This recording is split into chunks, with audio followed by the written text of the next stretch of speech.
maybe being a workaholic isn't a bad thing. Maybe it just needs kind of a rebrand. Hi guys, welcome back to Her Career, Her Way. Thanks so much for coming back and listening to this podcast. It's Hazel Ann for those who don't know me. Just a little intro about this podcast because I feel like I haven't done it in a while and there might be some new people joining. Basically, this podcast is all about helping mainly girls, but guys are welcome too, but navigate their careers in their early 20s as it's really confusing. And I'm kind of here to help kind of give some tips and tools to help you in navigating this path, as well as to hear about your perspectives so then we can kind of create a community and build together. Because I know that I'm working through some things as well, and it's a confusing time. So I feel like just a space to listen and also just openly talk and communicate about this is really important. So now that we got the little intros out of the way, it's episode 6, which I can't believe time has flown by so fast. So basically today we're going to be talking about reframing what it means to be productive. And so I really wanted to talk about this because I just came off of my internship, which I talked about in the last few episodes. And I feel like I was on such a high on my internship. I was working and it was also a huge accomplishment of mine because it was my first real corporate internship. I was heading towards something that I really wanted to do in my career. I was fulfilling a goal of mine and I felt like I was on a high. And then coming off of it, it feels like, well, what am I doing now? I was just achieving my dreams and my goals. And now I'm kind of backtracking by going back to university and, taking a break, having a summer, and all those kind of feelings around guilt about it. And then also I noticed I kind of was reflecting on this and I thought, well, I kind of feel like this when I'm studying for an exam. Like, obviously exams are super stressful and we don't always love to do them all the time. But for me personally, when I have an exam, I have a really structured time where I schedule in, when I'm going to study, when I'm going to the library and cafes, and I'm going to study for 2 hours on this subject, and then I'm going to study for 2 hours on that subject. And I have this really rigid plan because I need to accomplish something in order to succeed at my exam. And then when I come off of it, obviously I'm happy that the exam is done, but I also feel a little bit of guilt around not doing anything anymore. I'm not striving towards something. I'm not headed towards something. And it feels sometimes that when we come off this super busy, on a high kind of feeling, it's when we come off of it, it feels as if I have no direction and I'm kind of at rock bottom. And I feel like it's kind of ironic because I felt more alive when I was overwhelmed. And then when I have too much time and downtime and a slow pace, I feel a little bit lost and lazy and guilty, as I said. But then it also is kind of like vice versa. When I'm working super hard and when I'm studying non-stop and canceling on plans because I have to study and whatever, I also feel like I need a vacation. But what I think I noticed was the real problem is that I was kind of taking it into the extreme where I didn't like working hard all the time, but I also didn't like rest, and I was kind of uncomfortable in the space of being in the low. And that's where this episode I feel like came from, because I feel like sometimes we are so uncomfortable in kind of the black and white zones that we don't take a time to realize the value that they bring us. And so, and this might be a hot take for some people, but I was kind of thinking that maybe being a workaholic isn't a bad thing. Maybe it just needs kind of a rebrand. And what I mean by this is that being a workaholic can actually kind of be a good thing as long as it's driven by passion and intention and not by pressure. And so the dictionary states that being a workaholic means prioritizing work above all else, and it's kind of that compulsive, like being compulsive to work. And I feel like that's not always a bad thing at all the time, because especially when you're starting out or you're building a company or you're building a brand or whatever it is, sometimes you do need to have that drive and discipline in order to create a meaningful impact.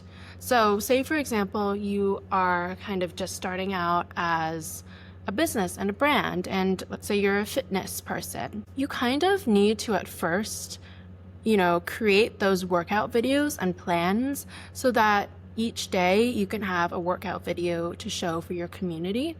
And that takes a lot of work. You're going to have to sacrifice time. There's going to be an opportunity cost. You can't always go out to the movies if you have to film 5 videos in a day just so then when you post you have enough videos to show your community so they're getting what their money is worth out of your workout classes. And then I guess as time progresses, you can kind of, start, working out and like making a workout video every week instead of every single day. But at first, you kind of do need to have that grind and that discipline in order to create this platform that you need to have. I think that being a workaholic has a lot of negative connotations because sometimes you are sacrificing the other kind of aspects of your life, but sometimes you need to focus on your work and your career, especially when starting out, in order to succeed. And I don't think that's inherently a bad thing. I think the problem with being a workaholic, it's when it crosses kind of the boundaries of a healthy thing. So what I mean by that is kind of burnout. And I feel like we've all heard the term of burnout and that it does have a lot of negative things to it. Burnout has a lot of mental and physical impacts towards it. I think like 51% of the UK and then 76% of the US workers reported that they experience worker burnout. And then McKinsey kind of wrote that women suffer more than men from burnout, 41% compared to 35%. This might just be due to kind of societal expectations that women have, the more caregiver responsibilities while working, also workplace inequality. And we could definitely get into that in a different story. Another thing that burnout can affect is kind of the heightened risk of like heart attacks and mental illnesses and substance abuse and the detrimental effects to relationships and insomnia and depression. And so really what I feel like it is that when you feel the need that you have to work is where it gets a little bit tricky. It's that external pressure from society or friends or whatever it is. And then it's the guilt and anxiety that kind of fuels that hustle. And that's where it's no longer kind of conducive to be working all the time. I think you really have to be intentional and really be passionate about what you're doing while having those boundaries in place. And so that's my little spiel on being kind of like a workaholic.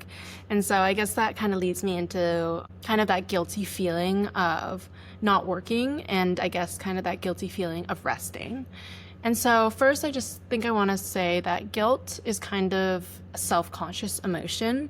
And that kind of means that it causes a person to evaluate themselves against socially constructed standards. So kind of comparing themselves to others and fear of failing and falling behind and low self-esteem. And I think we really kind of captured that in the episode 1 of not feeling that we're doing enough. And that's where that guilty emotions come from.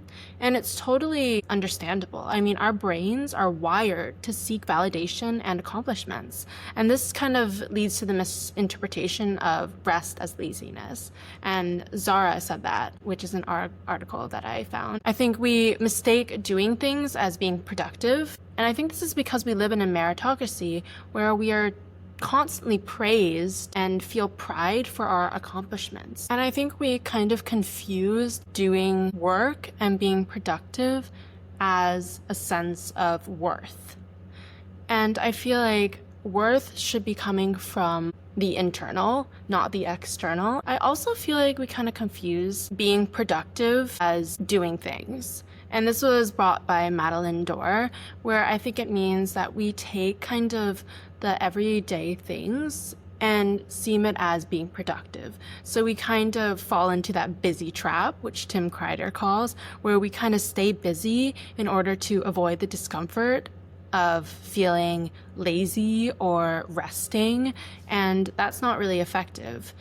However, the academic and work culture rewards this. I mean, there's countless times in our school, in at least my school and in high school and university, where I feel like rest wasn't praised. It was kind of this feeling as you need to do your homework, you need to constantly join clubs. You need to join a society. You need to hang out with these people. You need to get this certain GPA. You need to, do whatever. And it's the constant kind of doing things that are set and seen as productive and worthy of the praise and validation, as I just spoke about.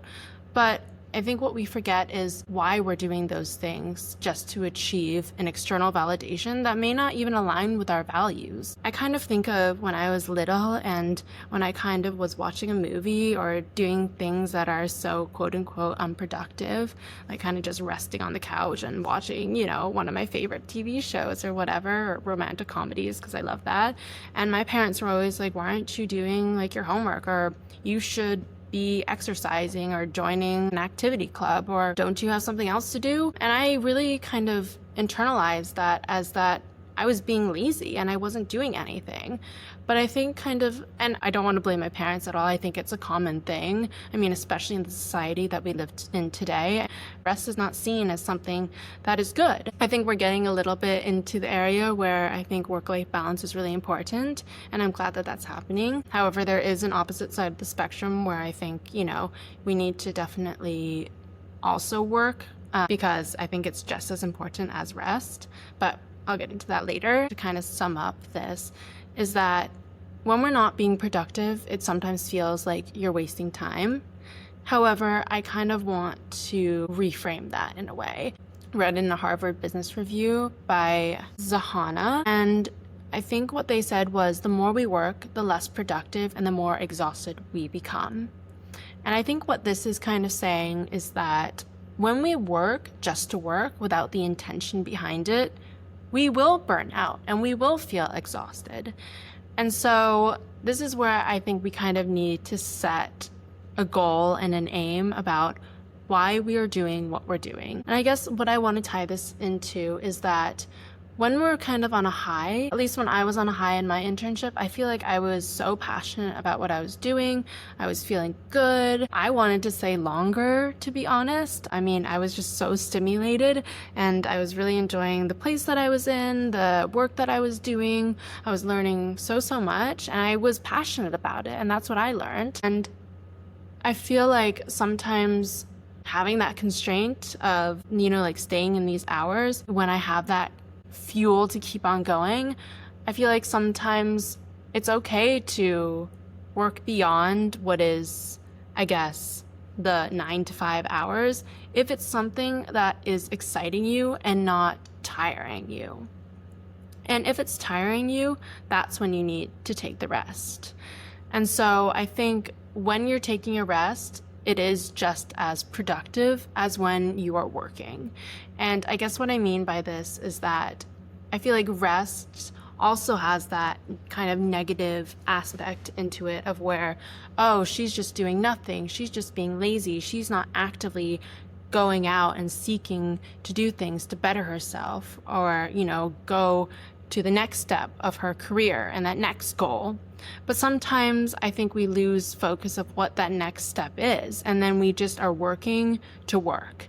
And this is where kind of Graham Wallace's 4 stages of creativity is, and it's where we kind of take away that self-judgment and allow for that ebb and flow. And so his 4 stages are 1, preparation, which is where you're learning, you're studying, and you're pushing hard.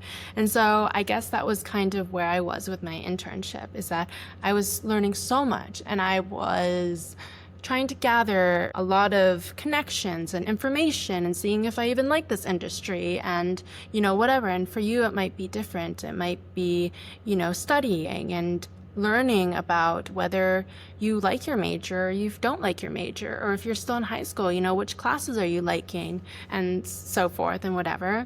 And then step 2 is kind of the incubation stage, is where you're kind of stepping away and letting it simmer. And that's kind of where I think I am right now, is that I am kind of stepping away at the moment. I'm not working right now. I'm exploring other and different avenues, and I'm letting that creativity take a hold of me so that I can reflect on what I just did and And that leads into the third step of illumination, is when kind of the aha moment comes and the solution comes. And I think that's where, you're taking that rest period and you're going into your different interests. Maybe you're going to a museum and learning about different industries or different people and things like that, or different artists from different time periods. Or, you're watching a movie and you're realizing that you kind of align with some emotional connections of a character that you might be seeing online. And so while you're kind of taking in all those different information, you can then go into a aha moment of like, oh, maybe this is what I want to do. Maybe this is the next step for me. And then comes the fourth step of verification, of acting on your belief. And so I think the creativity is all part of the process to get you to where you need to go. And this is why I kind of think that rest is kind of that stepping stone in the process to identifying what's next for you. And so the kind of, I didn't do a thing today, you did do a thing today. You're letting creativity happen in that pause, and you're accepting that productivity isn't linear. Being on all the time isn't always good, because having that time to step back and relax and just like let it simmer is creating space in your mind to really take a beat and create that magic that will follow after you kind of let it go. It's like when you love something, you need to let it go. And I think this is really fitting in this circumstance, where if you kind of think too hard, or if you're constantly just go, go, go, you're not allowing yourself the space to actually reflect on, is what I'm doing in this moment aligning with my goals for the future? And so I think that's kind of why creativity and rest is really important. I guess a kind of way to do this in a little sense is, I don't know if, I'm sure you guys know what the Pomodoro technique is. It's when you kind of work for 25 minutes, take a break for 5 minutes, do that for like 4 cycles, and then take a longer break at the end, and then kind of restart that to however you want to do. I normally do it for like 2 hours. Dore was saying, he was an educational psychologist and assistant professor, was that the less time studying leads to kind of the less fatigue and better focus.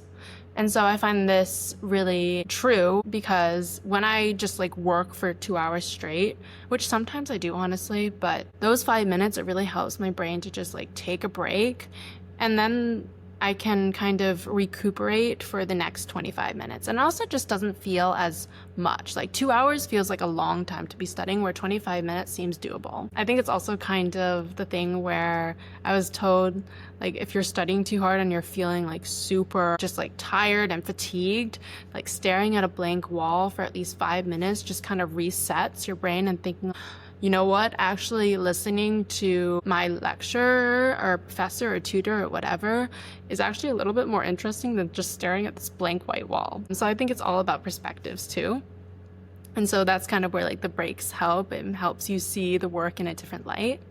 And also micro breaks are seen to increase performance without affecting task duration. This was seen between surgeries that were performed that I read in an article. So I thought that was really important. And also I think it really matters about how you take your breaks as well. Physical kind of breaks are really important, just like a little stretch just to get the blood flowing, movement in a little bit. I know when I was in the office, I kind of just like walked around for a little bit, like 5 minutes, not too long, just to kind of get like my mind moving. I just needed a different environment to go into, and that really helped just make me focus better and help me just be more effective in general. And so I think it's really important to sometimes just take breaks and see a different thing and a new perspective, and then get back and see how you can kind of refuel after that. I mean, it's the same thing kind of with exercising, of that I used to feel so guilty around taking my rest days, but then after talking to many professionals, health professionals, and peers, and listening to podcasts as well, I've learned that rest is literally probably the most important days of your exercise plan and regimen, because that's where growth happens. That's where your muscles are able to recover and grow and refuel and kind of rebuild after you just really did a hard work on them. And so I think that's really important to know that rest is growth. So I just want to end kind of with a little bit of solutions just to recap what I've been talking about throughout this episode, because I know it can get a little bit off topic. So I guess just some things. Step 1 is kind of reframe rest as a necessary part of creation, a strategic tool, not kind of falling behind, but fuel for resilience and performance. And then also step 2, some tools that you can use to kind of identify and address, when is it rest time and when is it productive time, just to kind of see that you are being productive, and that means you can take a rest and vice versa. And so I think where this happens is time blocking is really important, because you can kind of structure that time for work and rest, and you can see that you're doing both, and you don't have to feel kind of that guilt and shame around it, because you visually see that you have done the work. So for instance, I worked for 2 hours this morning, and then I read my book in a park for 30 minutes. See, I took that rest, but I also was productive. So I just think that sometimes helps your brain realize like, oh, I actually did do something. And then the micro breaks for routine and creative tasks, 5 to 10 minutes just to boost that focus. And then also kind of having a routine with flexibility. It sets the rhythm, and it doesn't have to be like a rigid schedule, and it allows for that kind of flexibility and balance. And then I guess what I wanted to leave you with is a mantra of rest is not the opposite of productivity, it's the foundation of it. And so kind of tying it back to the beginning of when I am on kind of a low from my internship, I think I now understand that it's kind of like that incubation phase, as what Graham Wallace was talking about. And this is the pause of a bigger cycle. And this is allowing me to re-energize so that I can go towards that next step of my career. And so can you. And so I just want to leave you with a final quote from Ralph Waldo Emerson. And what he said was, "Each tumble in our days is an opportunity to learn, so we do not fail so hard the next time." And so wherever you are in your cycle, preparation, incubation, illumination, or verification, I really want you to kind of sit in it and realize that it doesn't matter kind of where you are. It matters that you are fully embracing the moment as it is, and you're leading your life with intention. And if you're at your workaholic phase, that's great, but just recognize it as, are you working because you are passionate and you are doing this because you love it? Or are you doing it because of the external pressure? Because if it's the latter half, then I really invite you to kind of reflect on that and why you're seeking that external validation. And is the external validation hindering your progress, or is it helping your progress? I do believe that external validation can be a good thing sometimes, and you can kind of feel a sense of worth, but I think it's equally important to really have that internal validation, because at the end of the day, you want to align with your values and your goals and not somebody else's, because we are living our lives. We have one life, and we're living it for us, not for anybody else. And nobody has the same two paths. I mean, we're all so different, and that's what makes it beautiful. I mean, we're all doing something different. We all have a different kind of mission, and those missions can change throughout our lives. And when you love something, I feel like you can really expand throughout that and live such a full and happy life, which I think is the goal of everyone. And so I invite you to kind of share your own story of rest and that guilt around it and burnout. I'd love to hear it. I'd love to hear your other perspectives about productivity, whether you think being a workaholic is good or not, whether you kind of feel guilty about rest, or maybe you don't. I'd love to hear that and kind of your views on it. I'm always open to hearing new perspectives and ideas, because I think it can really inform how I live my life as well. And so, yeah. Try scheduling one intentional break and reflect how it feels for you. Or the other spectrum, try, doing something that helps you work towards your goal and reflect on that. I think I just really wanted to kind of reframe the definition around productivity this week, and I hope this has helped you kind of reframe that and made you feel a little bit less guilty about rest. Thanks for listening to this episode. I hope it made sense. Sometimes I think I'm confusing, but I'm excited for episode 7. I think it's going to be about goal setting for the new academic year. I think that's always important, and it's something that I kind of like to do each year when I go into a new year of university, and it is my last year, so I really want to make it impactful. So Thank you so much for listening. I really appreciate each and every one of you, and I hope this feels like a community where we can be honest and share our thoughts. And just help each other as we navigate this really difficult, non-linear career path. So thank you so much, and that wraps it up for episode 6 of Her Career, Her Way. Stay tuned for episode 7.